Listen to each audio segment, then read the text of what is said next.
Hello everyone, welcome back to all of you.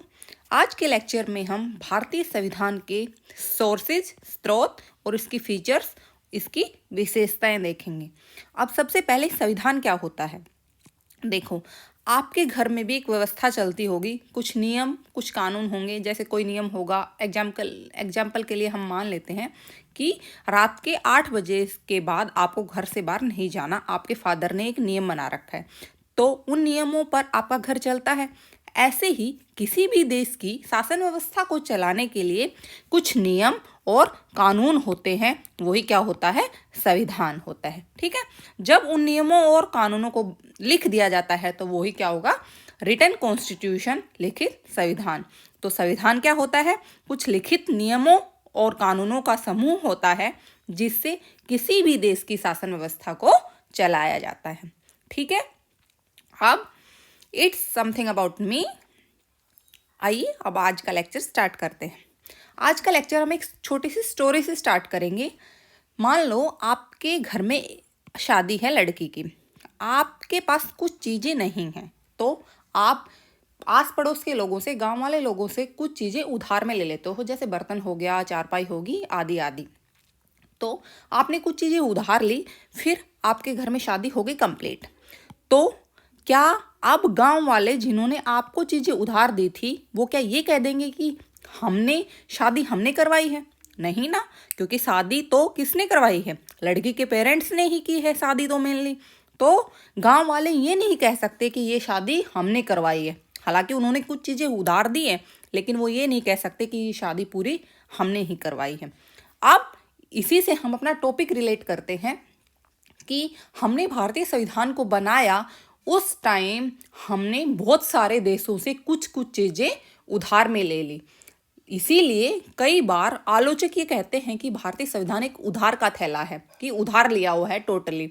लेकिन हम ये नहीं कह सकते कि भारतीय संविधान पूरी तरह एक उधार का थैला है, क्योंकि हालांकि हमने कुछ चीज़ें दूसरे देशों से ली है, लेकिन अपनी देश में समय और परिस्थितियों के अकॉर्डिंग हमने उसे अपने संविधान में अपनाया है। ठीक है, समझ में आ गया। अब आइए टॉपिक को स्टार्ट करते हैं कि जो भारतीय संविधान लिखा गया, बनाया गया, लिखने में 2 वर्ष 11 महीने 18 दिन लगते हैं। ये संविधान लिखा गया, उसके सोर्सेज क्या थे, मतलब स्रोत क्या है उसके, हमने कौन कौन सी चीज़ें कहाँ से ली। ठीक, अब 2 स्रोत हैं, एक देसी और दूसरा विदेशी। देसी मतलब जो हमारे ही देश के अंदर से हमने कुछ चीज़ों को ग्रहण किया है, वो हम फर्स्ट देखेंगे।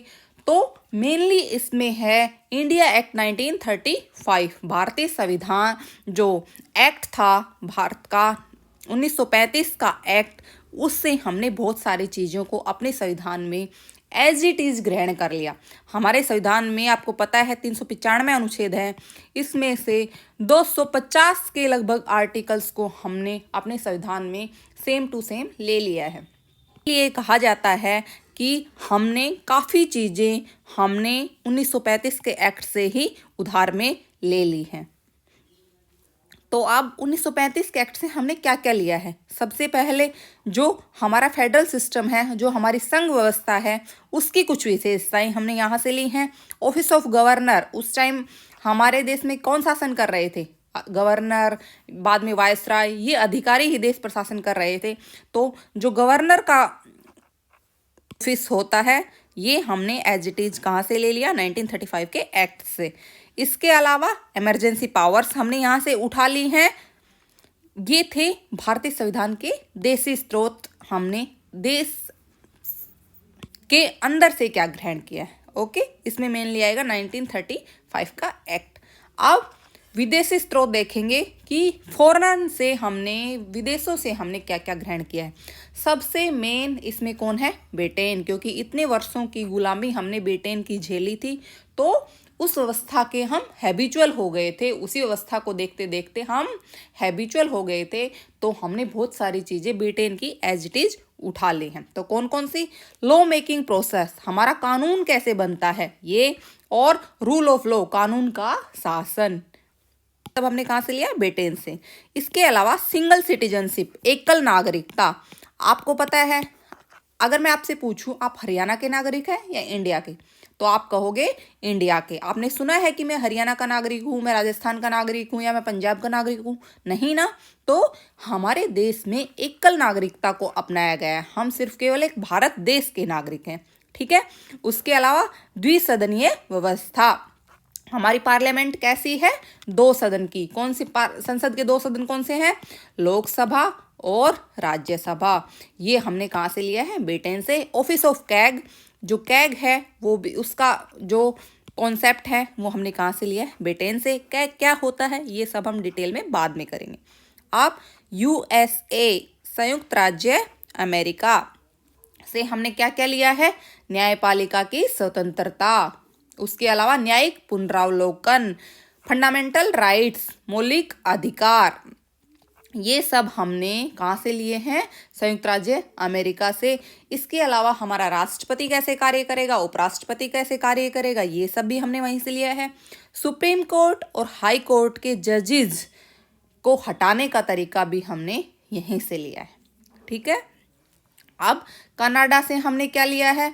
मेनली जो हमारा संघ है उसमें केंद्र मजबूत होगा। हमने हमारे देश में हमने संघात्मक व्यवस्था को अपनाया है जिसमें सेंटर केंद्र को मजबूत किया है, तो ये हमने कहाँ से लिया है? कनाडा से।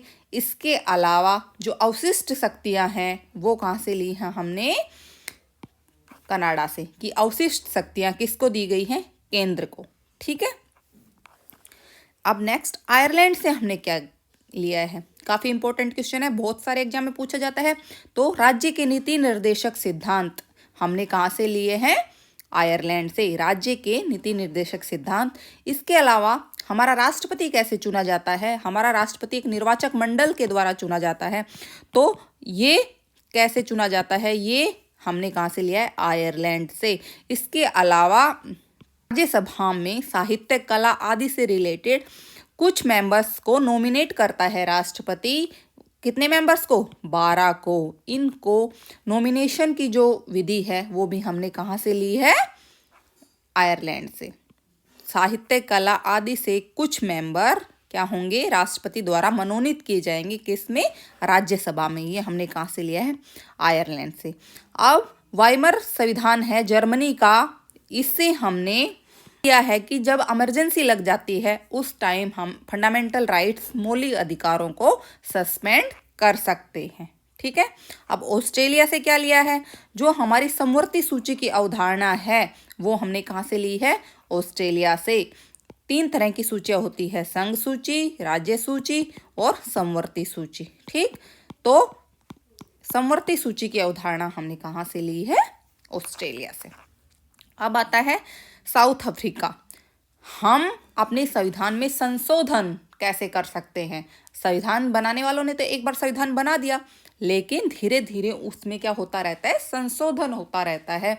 तो ये संशोधन कैसे होगा? ये प्रक्रिया हमने कहाँ से ली है? साउथ अफ्रीका से। इसके अलावा राज्यसभा में जनसंख्या के आधार पर राज्यों का जो प्रतिनिधित्व होता है, जैसे किसी राज्य की जनसंख्या कम है तो उसको कम प्रतिनिधित्व मिलेगा, जनसंख्या ज़्यादा है तो ज़्यादा प्रतिनिधित्व मिलेगा। तो ये सब हमने कहाँ से लिया है? साउथ अफ्रीका से, दक्षिणी अफ्रीका से। अब फ्रांस से क्या लिया है? रिपब्लिकन सिस्टम, हमारा जो गणतंत्र है, ये अवधारणा हमने कहाँ से लिया है?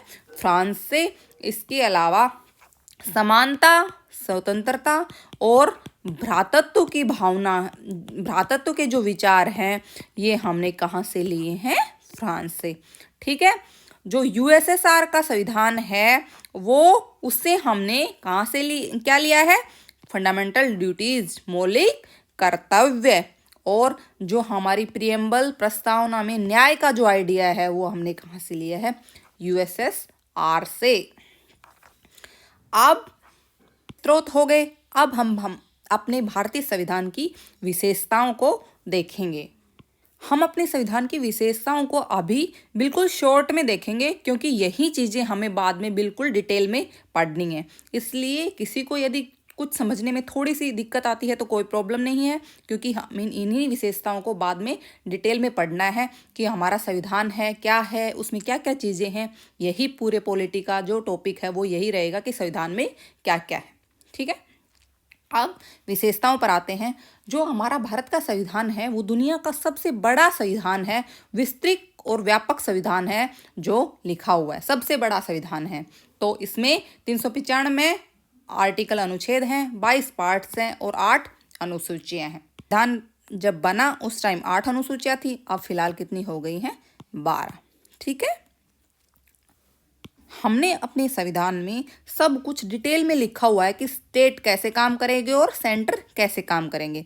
ये काम यूएसए, ऑस्ट्रेलिया के संविधानों में ऐसा नहीं है। वहाँ पे आपने लिख दिया कि सेंटर की ये पावर है और बाकी बची हुई स्टेट की पावर्स हो गई। लेकिन हमने अपने संविधान में ऐसा नहीं किया है। इन संविधानों की बजाय हमने अपने संविधान में दोनों सेंटर, केंद्र और स्टेट, राज्यों की पावर्स को अलग अलग अच्छे तरीके से विभाजन करके लिखा हुआ है। ठीक है।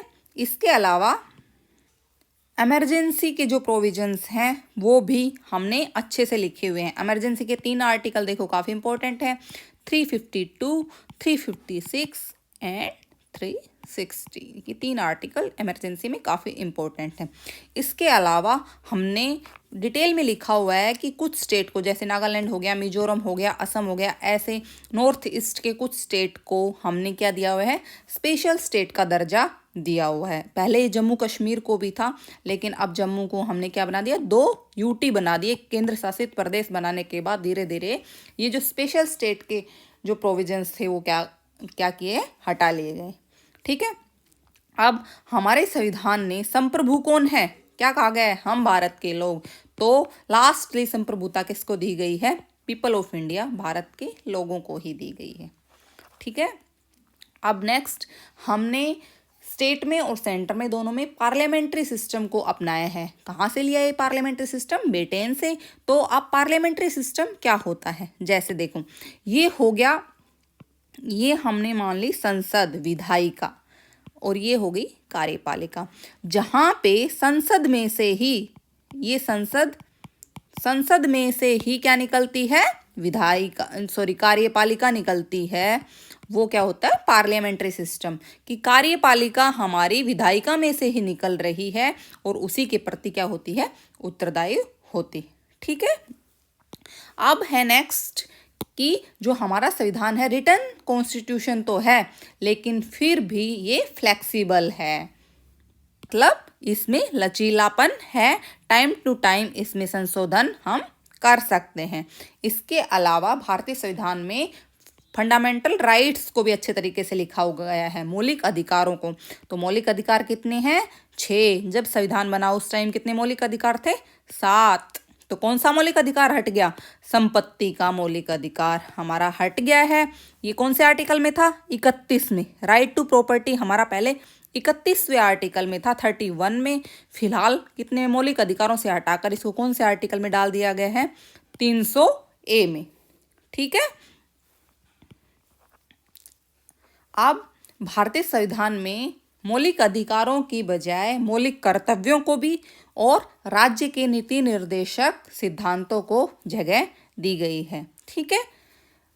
इसके अलावा भारतीय संविधान एक कल्याणकारी राज्य की अवधारणा को जन्म देता है कि हम एक कल्याणकारी राज्य हैं जो लोगों के कल्याण के लिए कार्य करेंगे। ये सब राज्य के नीति निर्देशक सिद्धांतों में अच्छे से लिखा गया है। कल्याणकारी राज्य वो राज्य जो लोगों के कल्याण के लिए कार्य करता हो। इस सरकारी स्कूल देखते हो, हॉस्पिटल देखते हो, ये कल्याण के ही तो कार्य हैं। आप प्राइवेट हॉस्पिटल में जाएंगे तो 200 से 500, 1000 तक की स्लिप लगती है, लेकिन वहीं सरकारी हॉस्पिटल में 5 रुपए की स्लिप से काम चल जाता है। तो ये कल्याण के लिए ही तो कार्य कर रहा है राज्य। ठीक है। अब संविधान में 3 लिस्ट दी गई हैं, यूनियन लिस्ट, स्टेट लिस्ट और कंकरेंट लिस्ट। राज्य सूची, संघ सूची, राज्य सूची और समवर्ती सूची। अब संघ सूची पर कानून कौन बनाता है? केंद्र। राज्य सूची पर राज्य, समवर्ती सूची पर केंद्र और राज्य दोनों मिलकर कानून बनाते हैं। यदि दोनों के कानूनों में कोई क्लैश हो जाता है तो किसका माना जाएगा? केंद्र का कानून माना जाएगा। ठीक है। अब हमारा संविधान एक में जो हमारी न्यायपालिका है, जुडिशरी सिस्टम, वो कैसे काम करता है? एक पिरामिड की भांति कार्य करता है। पिरामिड जैसे यहाँ पे टॉप में हमारा कौन है? Supreme court. और देशों में ये सिस्टम नहीं है, लेकिन हमारे संविधान में टॉप में सुप्रीम कोर्ट है, उसके बाद राज्यों की कोर्ट, जिलों की न्यायालय आप देखोगे तो हमारा संविधान एक पिरामिड की भांति कार्य करता है। सबसे ज़्यादा शक्तियाँ इसके पास होती हैं। ठीक है, अब हमारे संविधान में पिरामिड की भांति ही न्यायपालिका कार्य नहीं करती, न्यायपालिका की स्वतंत्रता को भी बनाए रखा गया है। अब अमेरिका में क्या है? न्यायपालिका सर्वोच्च है, और ब्रिटेन में क्या है? पार्लियामेंट जो संसद है वो सर्वोच्च है। अब इंडिया ने क्या किया? दोनों की कुछ कुछ चीज़ों को उठाकर एक बैलेंस स्थापित किया है कि जो अमेरिका की न्यायपालिका सर्वोच्च और ब्रिटेन की संसद सर्वोच्च, लेकिन भारत में दोनों में बैलेंस स्थापित किया गया है। ठीक है, अब हमारे संविधान में वैसे तो हमारा देश संघात्मक है कि हमने संघात्मक व्यवस्था को अपनाया है, लेकिन इमरजेंसी जब आपातकाल लगता है तो इसका जो विशेषता है वो कैसी हो जाती है? एकात्मक जैसी। ठीक है, अब नेक्स्ट, देश की आज़ादी से पहले क्या था कि कुछ लोगों को ही मत देने का अधिकार था। जैसे जिनके पास प्रॉपर्टी ज़्यादा है या आपने कुछ इतनी पढ़ाई कर रखी है तो आप वोट दे सकते हो। लेकिन देश की आज़ादी के बाद हमने क्या अपनाया कि जिनकी आयु 21 साल या 21 साल से ऊपर हो चुकी है वो सभी लोग वोट देने के अधिकारी होंगे। लिंग के आधार पर, जन्म के आधार पर, कास्ट के आधार पर किसी के साथ कोई भेदभाव नहीं किया जाएगा। ये 21 साल फिर घटाकर कितनी कर दी गई? राजीव गांधी ने 21 साल को घटाकर कितने कर दिया गया था?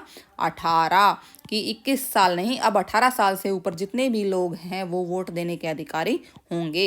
ये 21 से 18 कौन से संशोधन में की गई? 61वें संशोधन में राजीव गांधी ने ये किया था कि 21 साल से घटाकर 18 साल वोट देने की आयु को कर दिया गया। अब हमारा देश कैसा है? एक सेकुलर स्टेट है, हम एक धर्मनिरपेक्ष राज्य हैं। राज्य का अपना पर्टिकुलर कोई धर्म नहीं है, सभी धर्मों का आदर संविधान हमारा करता है। धर्म के आधार पर किसी के साथ कोई भेदभाव नहीं किया जा सकता। ठीक है, धर्म के आधार पर, रिलीजियन, कास्ट, इन सब के आधार पर हम किसी के साथ कोई भेदभाव नहीं कर सकते। ठीक है, अब हमारे संविधान में जो स्टेट और यूनियन लेजिस्लेचर है, विधायिका, संघ विधायिका और राज्यों की विधायिकाएं होती है, विधानसभा, राज्य विधानसभा, और संघ में जो संसद होती है, इसमें जो एजुकेशनल इंस्टीट्यूट होते हैं, जो शिक्षण संस्थाएं जैसे कॉलेज हो गए, इन सब में रिजर्वेशन दी गई है। एससी को, एसटी को और ट्राइब्स को, इन सब को रिजर्वेशन मतलब आरक्षण दिया गया है। ठीक है,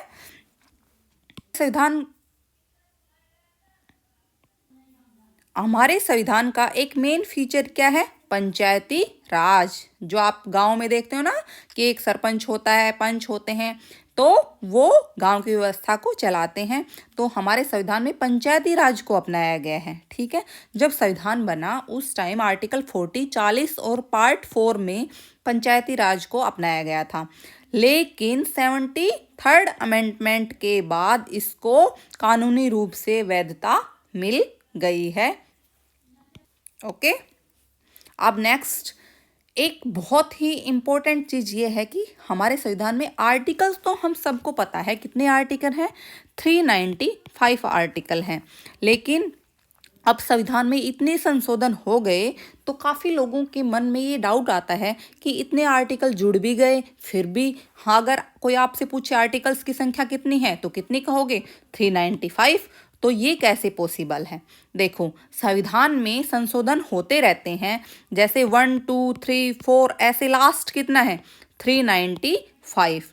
तो अगर संविधान में कोई संशोधन होता है तो कोई चीज़ हटानी या अगर उसमें हम कुछ ऐड करते हैं तो हम इन्हीं के बीच में ऐड करते रहते हैं, इन्हीं के सब क्लोज बना बना के ऐड करते रहते हैं। जैसे एग्जाम्पल के लिए हम समझेंगे कि जो शिक्षा का अधिकार जो बनाया गया शिक्षा का अधिकार अब एक मौलिक अधिकार है, तो ये कौन से आर्टिकल में बताया गया? पहले आर्टिकल था 21, अब इसमें एक सब क्लोज जोड़ दिया गया 21A, तो 21A जोड़ दिया गया। ठीक है, अब आर्टिकल्स की टोटल में संख्या तो बढ़ जाएगी यहाँ पे, लेकिन लास्ट तो कितना रहेगा? 395 ही रहेगा। तो अगर आप टोटल वैसे काउंट करोगे तो आर्टिकल 450 प्लस 450 से भी ज़्यादा आर्टिकल हैं काउंट टोटल करोगे तो।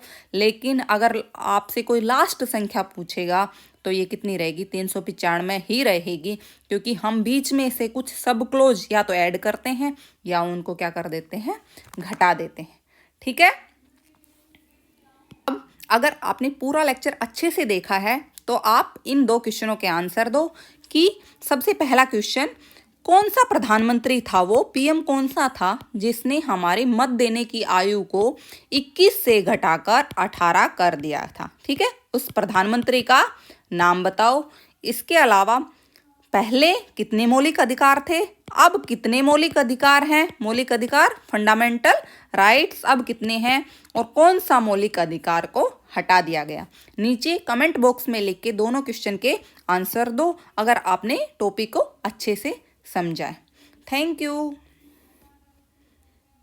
आगे ऐसे ही एजुकेशन रिलेटेड वीडियोज को प्राप्त करने के लिए प्लीज़ आप हमारे इस चैनल को सब्सक्राइब कीजिए। Thank you.